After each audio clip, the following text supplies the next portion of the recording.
Yo, what's going on, everybody? It's your boy Rail back with another motherfucker review, man. This is Mayans MC Season 4, Episode 6. And yes, I heard you. Yes, I know. I'm late. My fault. My bad. My bad. See, I was going to get a way to get it in.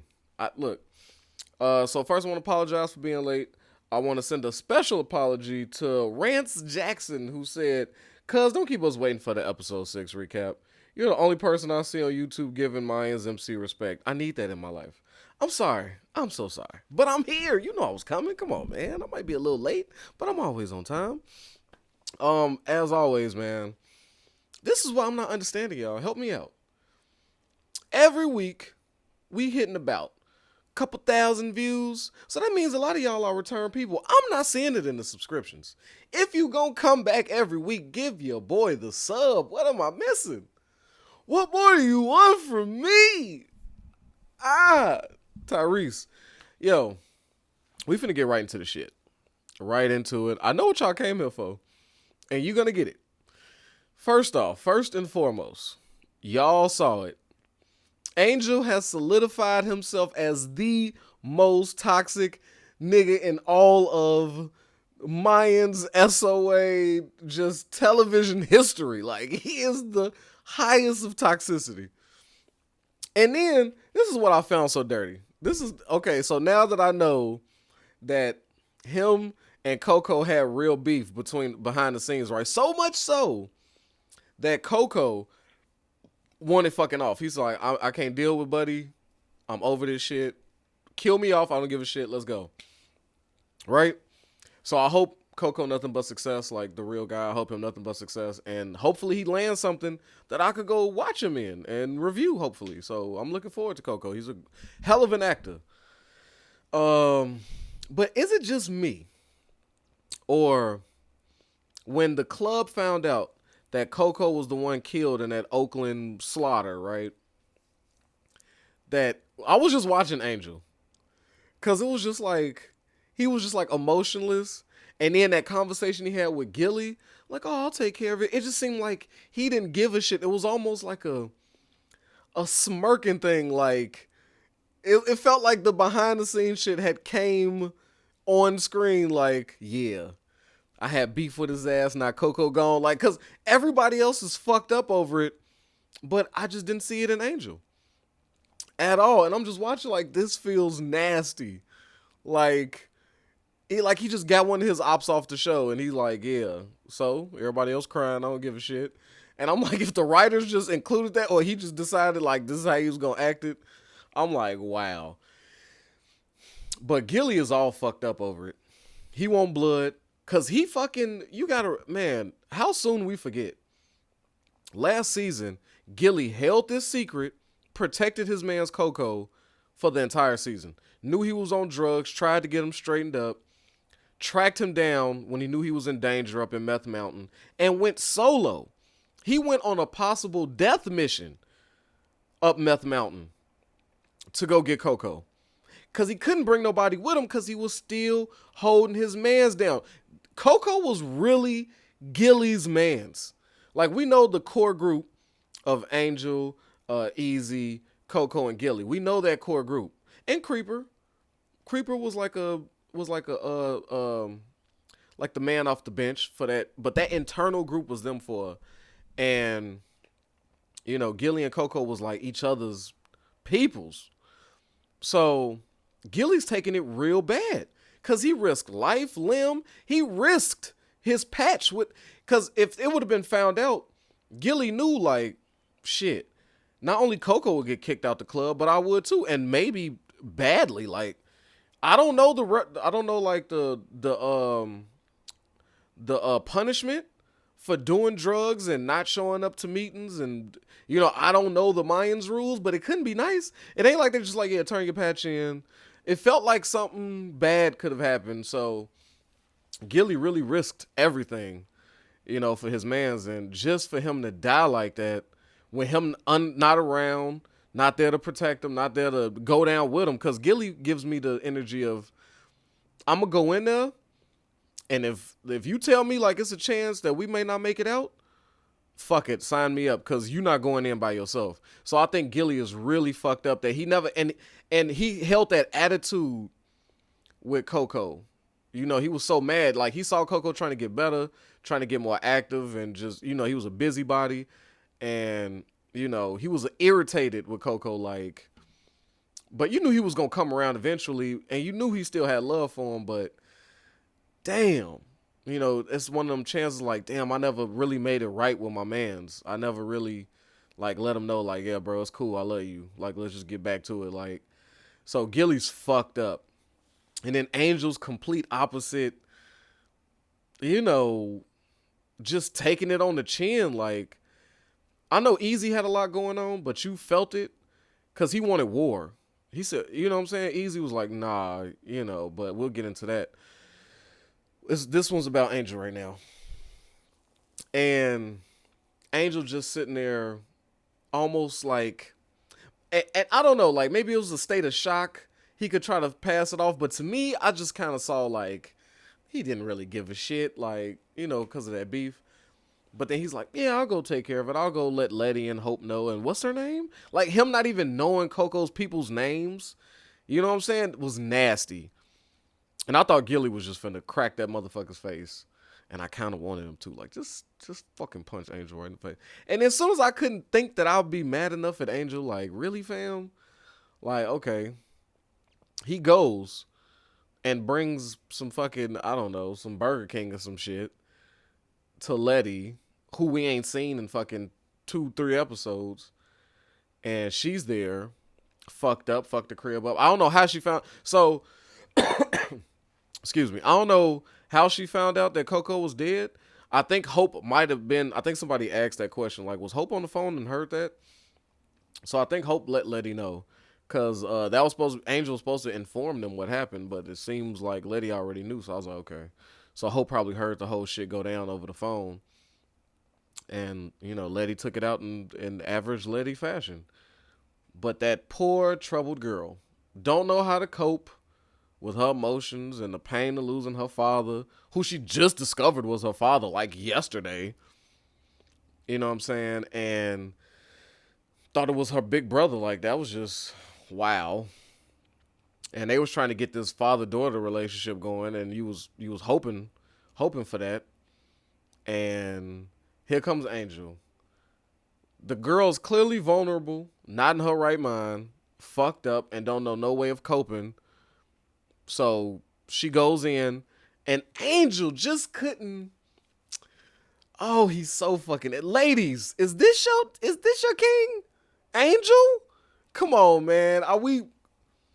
Like, I didn't want Angel to die, but as he smashes the daughter of his deceased brother, that next morning, that's nasty work. I'm sorry. If Angel catch one, but this is my theory. A lot of y'all had Angel dying, right? This season. I got to say, this probably is the episode that shows you that Angel is not going to die this season. This should be, because my thought process is, okay, follow me. Coco and Angel got beef behind the scenes, right? If Coco knew that Angel was probably going to die that season, he probably would have thugged it out and just stayed with the show. Like, you know what, fam? You on a death list. I'm not. So, whatever. We can have our beef. I won't have to see you season 5. So, whatever. But, so that lets me know, like, Angel is written in for the rest of this season. So, I don't see why Coco would beef with him and leave if he knew the man was dying. So, those thoughts of Angel dying this season, I doubt it. I highly doubt it. But, so yeah, but if he were to, like next season, I wouldn't be mad. I wouldn't be mad at all. Because that was nasty work. Y'all cannot respect that. You can't. Like, Letty fam, for real. So that just seemed like a smack in the face too. Like, now that we all know the problems, it's like, damn, Angel. And, ugh. But Letty and Hope. I think I got hope for Hope. I got hope for Hope. That scene with her and Letty in the bed, mourning over Coco. I don't think Hope is going back to Meth Mountain. I think in some way there'll probably be a way where she's like, I need to stay clean for the memory of Coco. So I'm not going back to that life because he wouldn't want that. And for everybody that was saying, oh, maybe Letty and Hope will unite, like maybe they'll come closer together. You were correct. That's what it's looking like.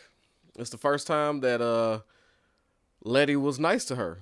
And Letty's version of nice is not calling you a crack whore, crackhead, or cussing you the fuck out and, just mental and verbal abuse. So it's a step in a good direction. However, I don't see a purpose for Hope and Letty anymore. Like, with the death of Coco, what purpose does Letty and Hope play in this series or this season? Like, what? Hope only knew Coco.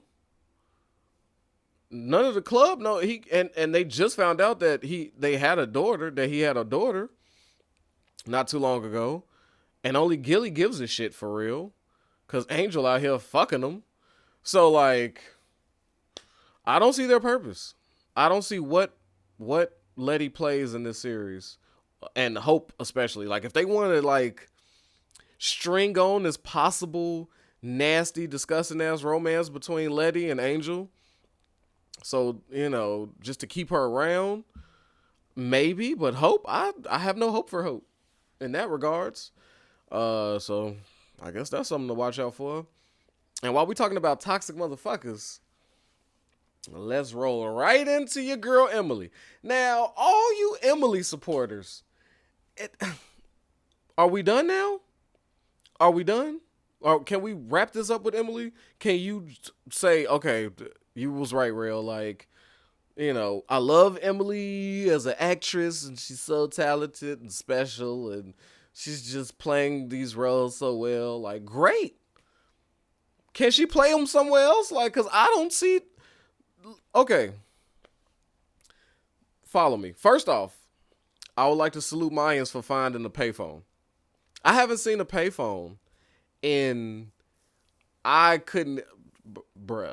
I haven't seen a payphone in like, I'm 35 now? I haven't seen a payphone in like 20 years. But maybe that's just some Chicago shit. Like, there's not one payphone in all of the city of Chicago.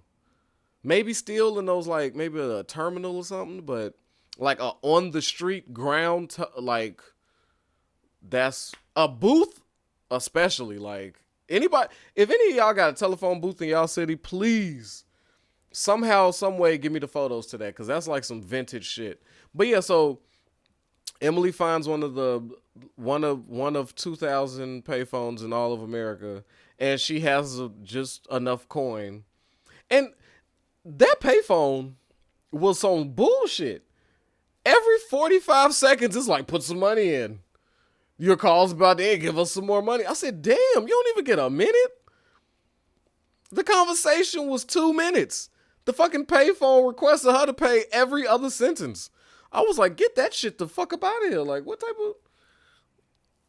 of... Oh my God. I thought that was weird. But yeah, so Emily calls up Easy, finally gets a hold of him. And Easy is confused because he's ready to go to war. And always when Easy's life is like just in a circle, is like in a tizzy and everything's fucked up, he could count on one thing.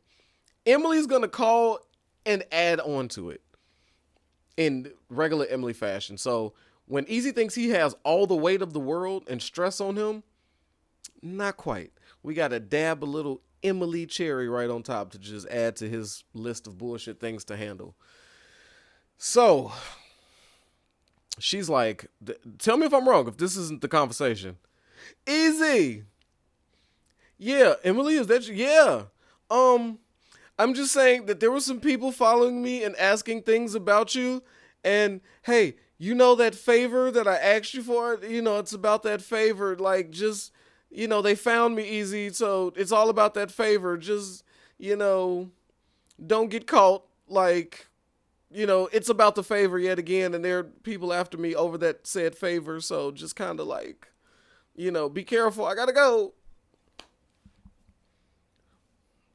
If there was any feds listening, you could get a low level, just started yesterday, federal agent and tell them, hey, what did you hear on this phone call? Well, yeah, we were suspicious that she had something to do with this murder, and we could only assess that this favor that we're after her about is fucking dealing directly with this. Like, if you go to court and they say, what is this favor that you kept saying that they found you? And they was like, that was an incriminating phone call. In her, let me be cryptic and coded in case your cell phone's bugged, they're listening with the fucking satellite thing in the window and they're zooming in on me. She was so genius to be cryptic on the phone, yet so entirely dumb to not mask it at all. I was just like, you was better off not telling me. Honestly. How did that phone call help him? It only hurts him. If she shut the fuck up, and just shut the fuck up. I was trying to come up with something else, like anything else she could do. But she really literally didn't have to do anything else. I mean, are you following me? If she never says anything to Easy, there's nothing to compound that Easy had anything to do with it. You get caught, they question you, you call the suspect to tell them they question me about you, be on the lookout. That doesn't fucking help me. I'd rather not know. So then when they do come, because I'm not talking about this cocksucker that's been killed 2 seasons ago. Like, what the fuck are you talking about? Or last season. This death, the death that she's being interrogated about, is fucking so old. Easy has no recollection. I'd be surprised if he even remember of the thousands of favors this bitch asked of him, that this was the one that she was talking about. That's how long ago it was.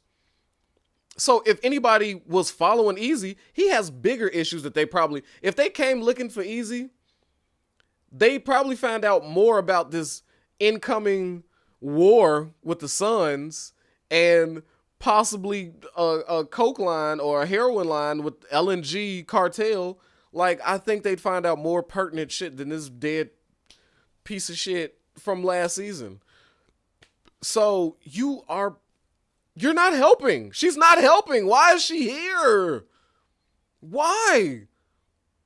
That phone call could only fuck things up, and only she would be the one to make that phone call. Whew. Y'all, I don't know, man. I try to let Emily live, man, but I can't. Like, no, thank you. I'm done with Emily. Nails. Oh, poor sweet, sweet baby Nails. I hate to be that guy. I don't want to be that guy. Hate to be that guy. But you come here because real is going to keep it real. So do I have your permission to keep it a buck? Because that's what the fuck I'm about to do. I hate to say it, but that miscarriage will probably be the best thing that has happened to Nails thus far. It's nasty. I know. She was in love with her baby. She was excited. I can only imagine the mother getting right to the edge of being ready and then having to give birth to a baby that is not, that's just traumatic. So I know you're like, oh, real, you're a complete piece of shit. How could you? But I mean, what was the alternative? Your fiance is in love with another woman who is coping with what he thinks is a dead child. You're his runner-up prize. He's never at home because he knows you're there. And he's out smashing his dead homie's daughter. His dead homie's daughter got more dick from him than you this whole season. Like, that was going. Angel would have been the worst father. He has the best father to draw from, which is fucking sick. Which goes to show you, you could be the best parent in the world. You could want the best for your kids, provide it, create principles and all types of shit, and show them what a man is like. Because, I mean, Felipe is a man. That's a man's man. That's a hell of a father and would have been a hell of a grandfather. You know what I'm saying? So don't give me that bullshit of, oh, Angel's a piece of shit because he's never had a father figure. That goes to show, father figure, no, if you just a piece of shit, you're just going to goddamn be a piece of shit. And it just is what it is. It's goddamn, it's nature, not nurture, goddamn it. I'm just saying. Angel would have been the worst father I could have ever fucking thought of. So, yes, while it sucks for Nails and I hated it, I hated she had to go through it, fucking Felipe being all strong for her and being there for her when his piece of shit son wasn't. Couldn't even get this nigga on the phone. True, he is going through some shit, but he had time to smash his man's daughter, so whatever. And then to see Felipe break down in the car once he was finally alone, that crushed me. Nothing worse than seeing a fucking grandpa cry. Like, I don't know if you've ever witnessed it personally, but it is fucking terrible. It's like, especially Felipe, like, shit. And that's why another thing I have an issue with this show. They have such a genius actor that they could just use. And they give him this motherfucker like 3 lines. Like his face acting, his crying in the car is some out acting of several people who get to talk every fucking scene. And it's just mind blowing that they cannot. So you know what? But while they dropped the ball in using Edward James like properly, they dropped the ball. He could be super actor for them. But hey, salute to Felipe, man. Because he's getting a bag. I know he's one of the top paid because he's actually deserves it with his credentials. So he's probably one of the top paid characters on there and only got to do a quarter of the work. So I say get your money, brother. If they decide not to just want you to act, fuck it, collect that check. And because this is a walk in the park for him. This show is a breeze. So that's it for that. But yeah, I know y'all gonna. I already know the comments. I'm sorry, ladies. I know that I'm gonna be a piece of shit, but somebody had to say it. You know, somebody was thinking it.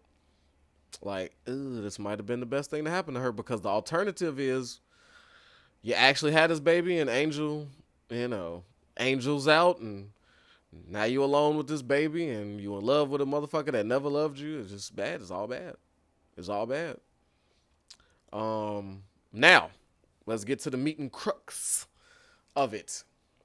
So Padrino, he is wanting answers. And anybody that thinks El Padrino's pussy, you clearly got it all fucked up. He knows from past experiences, past run-ins with the Sons ain't, they not the ones to fucking just go out there and line up with. They're outnumbered. The Mayans are outnumbered. He knows this. Like any good general in war, let me find out why they fucking did this first. Because I'm confused. Why would the Sons just come out murdering each other? And then, let me rewind just 1 second. When they was trying to figure out who hit them, Hank said they didn't have no cuts on. You know, they didn't have their vests on. But they didn't hide their faces. So they wanted us to know it was them. Was I the only one who was looking at that sentence like, they took their vests off, okay, but didn't cover their faces because they wanted us to know it was them who did it. They were sending a message. Why would you take your cut off? Why the fuck wouldn't you just come out, fully cut it up, screamed SOA bitch, and start spraying the crowd if you wanted to do a mess? Like, so I didn't know. That one, it just confused me. I was just like, that made no sense. But I look too deep into shows, and that's probably my problem. But yeah, now we're back. But yeah, I think Padrino, he wants to know why. He needs to understand what the fuck is happening. Like any good general should. Somebody just casted a war on us, and we don't know why. And I know that y'all ready for blood. I know y'all want to lay the murder game down. I would like retribution also. But cooler heads must prevail. Like we can't go in through the front door. We got to figure out what the fuck's up and then figure out a way to retaliate. Maybe get their guard back down. Find out if they're satisfied. Let them get comfortable. But all the while that's good generalship. So yes, I respect the Padrino for not jumping out and just wanting to shoot the shit up. As much as I'd like to see it, in reality, yeah, that's what it is. And he was trying to teach Easy, like, bro, people have family. Like Coco has a daughter. He's got a girl. Nobody's going to see them again. I want to spill blood, but how much of it am I willing for it to be Mayans blood? And that's what I would want to hear from my general. I would want him to be looking at my life, taking it to an account and saying, how do I go about this without putting you 100% at risk of death? Like, that's the type of that's leadership. And that's what Easy should be drawn from. Manny, y'all favorite, Manny popped up. I ain't gonna lie. I want to hate on Manny, but I like Manny, man. He's with the bullshit. The nigga fucking drove miles. He told his girl, look, you gotta imagine this, right? Manny woke up, he heard the sons did what? And what? Who did? Coco? Oh shit, I know we about to go get it in. He got that call, right? Click. Looked at his girl, kissed his baby, and said, hey, daddy finna go to work. Hopped on his motorcycle dolo, drove to a whole nother city, a whole nother chapter, pulled up like, yo, I heard there was some sons killing about to happen. Sign me the fuck up. I said, I like that. I ain't gonna lie. Pam, I know you watching. Okay, I fuck with Manny. I like that energy. The nigga looked at his family and said, daddy gotta do what he gotta do. I'm about to go lay the murder game down, B. It's not happening. My boys is into it. And we just got boys, but fuck it. Hey. But Manny showed his hand. Manny came to Easy. Now we know Manny's plan. Because I was so curious as to, like, why is Manny so on board with everything? Why is he out of nowhere just a superhero, right? It's because he explained to Easy, there's a vacuum of leadership. And we are the ones that should fill it. He said, that patch on you ain't just for decoration. Because he's putting his money on Easy. He's like, Easy is the best bet to take this shit over. And I'm going to be right next to him because I'm going to come up with him. Manny, I like the way you're thinking. You putting all your money in on him because you're done with Conche and them. I respect it. So you like, fuck it. I'm putting my coins in on Easy. So now we know his ultimatum, what he wants to do. We know what he wants to do. He wants to take over his chapter. Easy takes over this. Boom. So I'm like, okay, I'll fuck with it. Now I know your secret plan, and I'll fucks with it. All right, at first you was just a little too sneaky for me, man. I ain't like it, but I like how you pulled up, and I like your ambition. And he gasses up Easy, because Easy was at first listening to El Padrino, but he was still tight. Still wanted to go to war. Still want that blood. But he was listening. But Manny said, fuck that. We ain't finna look like pussy. We ain't finna look bitch. We is not, hey, right now we look like a buffet to the sons. They just eating off our plate. It ain't happening. So Easy concocts a plan again, bringing in Angel. I love it. I fucking love it. He said, hey, this is going to be a suicide plan. So the smaller, the better. It's going to be me, Angel, Gilly. And Gilly like, I'm in. Angel quiet like, Again, he gets signed up for some shit. I love how Angel just gets signed up. He just get recruited for every bullshit mission. And he deserves it. He should be a part of the bullshit. But Gilly's like, hell yeah, Hank, shut that shit down. I don't know how. I thought Easy was the vice president, but that's why I'm telling you, Hank got some pull, man. Hank ain't the one. Motherfuckers may be looking at Bishop sideways, may be looking at Bishop funny, but Hank, y'all might be looking at the new president in Hank. I thought it might have been Easy going for president, maybe Hank VP. I don't know. Hank was holding court at that motherfucking table. He let Gilly know, fuck that, you left us shorthanded before. It ain't happening again, nigga. We need you. So, nope, not you. Sorry. And I was like, damn. Hank looking real presidential in that bitch. So I'm like, y'all better watch out. Hank on the come up. He got, we overlooking him. Hank be showing up to Padrino house having some man-to-man conversations. Now he coming to the table telling niggas what they is and ain't gonna do. Don't be surprised. Don't be surprised. Hank is obvious. Got more lineage than fucking Easy, so I don't know. But they come up with a suicide plan. So it is what it is. That's next episode. I just knew we was gonna get straight to the murder, but of course, no, they're not gonna do that straight away. Cause I mean they got 4 episodes left. What they gonna do? They saving it. So let's not all get excited. It's gonna be, a while. Miguel still got ties. He still got loyal people. Right? His auntie kicked him out, said, look, they torturing the shit out of him. His auntie is so fucking cool. She gotta be one of the coolest nuns I've ever seen. She just told him, like, look, Martin is over there getting disemboweled like fucking Mel Gibson and Braveheart. Like, they stretching this nigga right now. So he's telling them exactly who's at the nun, who's there. They already know, fam, so you got limited time. I was like, that's some gangster shit. This nun is a fucking gangster. So yeah, here's your clothes. You gotta go. Alright? He's like, respect. Found some secret phone that never was charged but had battery. I wish I had that type of battery life. But calls up somebody and they showed up. So Miguel still got people. I thought he was out there by himself. But clearly this was a spiritual retreat. So that lets me know Miguel still got workers. He still got soldiers. So I thought he was by himself. So that was a big reveal. I don't think he needs anybody. Because if he's got that one guy he could call that was ready, just waiting by the phone for Miguel, it's safe to say he's got another 50 or so that could do some damage. So Miguel still got power. He just ain't the man. So that's something to look out for. But yeah, man, I'm going to go ahead and wrap it up. This will be available on Spotify later today.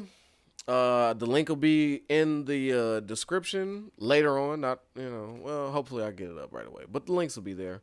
Apple Podcasts, all that good stuff, man. If you enjoyed it, subscribe, brother. And I'm going to see y'all for the overtime. You already know what to do. Get in them comments. Give me the questions, comments, concerns. And give me the fucking hot take. Spicy, muy picante. I need it. All right? And with that, protect your health, yourself, your wealth. Your boy Rel is out of here. Peace.